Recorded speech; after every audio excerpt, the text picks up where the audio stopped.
Time was when she might have actually wondered if her stepmother, known to the household as herself, was malingering, but no longer.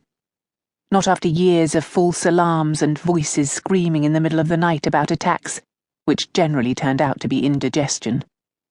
Though, as Cherryberry had once commented, one can only hope. Not herself this time. It's Miss Victoria's face, I gather. The bite? He nodded. Dragging the lip down, so her maid told us this morning. There's a swelling there as well. Sour as she felt, Kate felt a pulse of sympathy. Poor Victoria didn't have much going for her outside of her pretty face and prettier frocks. It would break her stepsister's heart if she were permanently disfigured.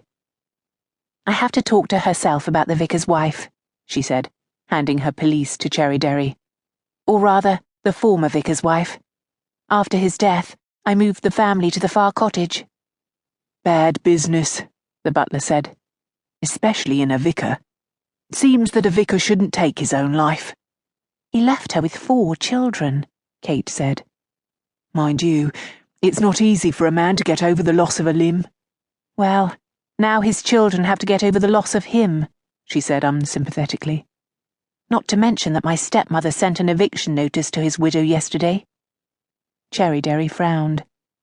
"Herself says you're to dine with them tonight." Kate stopped on her way up the stairs. "She said what?"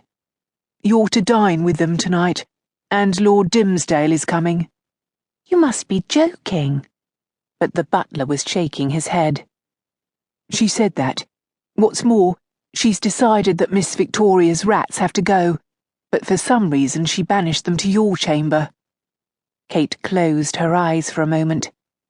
A day that had started out badly was only getting worse. She disliked her stepsister's pack of little dogs, affectionately, or not so affectionately, known to all as the rats. She also disliked Algernon Bennet, Lord Dimmesdale, her stepsister's betrothed. He smiled too easily, and she loathed even more the idea of sitting down to dinner en famille. She generally managed to forget that she had once been mistress of the household. After all, her mother had been bedridden for years before she died, and sickly most of Kate's life. Kate had grown up sitting opposite her father at the dining-room table, going over the menus with Mrs. Swallow, the housekeeper. She had expected to debut, and marry, and raise children of her own in this very house. But that was before her father died, and she turned into a maid-of-all-work, living in the garret. And now she was to come to dinner, in a gown that was out of date, and endure the smirking pleasantries of Lord Dimmesdale. Why? She ran up the stairs with a sickening foreboding in her stomach. Kate's stepmother was seated at her dressing table, examining her complexion. The afternoon light fell over her shoulder, lighting her hair.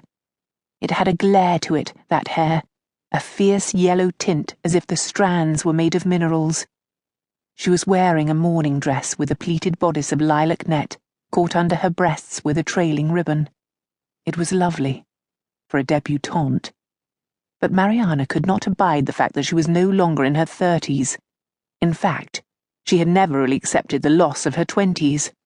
And so she dressed herself to create an approximation of Mariana at 20. One thing you had to say for Kate's stepmother: she had a reckless bravery, a kind of fierce disregard for the conventions governing women's aging.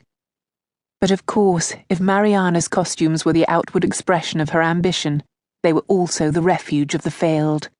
For no woman yet has appeared 20 in her 40s, and a deliciously sensual gown cannot restore youth. "I gather you finished your peregrinations amongst your friends and bothered to come home," Mariana said acidly. Kate took one look around her stepmother's boudoir and decided to remove a heap of clothes from what she was almost certain was a stool. The room was mounded with piles of light cottons and spangled silks. They were thrown in heaps over the chairs, or at least where one presumed chairs to be. The room resembled a pastel snowscape, with soft mountains of fabric here and there. "What are you doing?" her stepmother demanded as Kate hoisted the gowns in her arms. "Sitting down," Kate said, dropping the clothing on the floor. Her stepmother bounded up.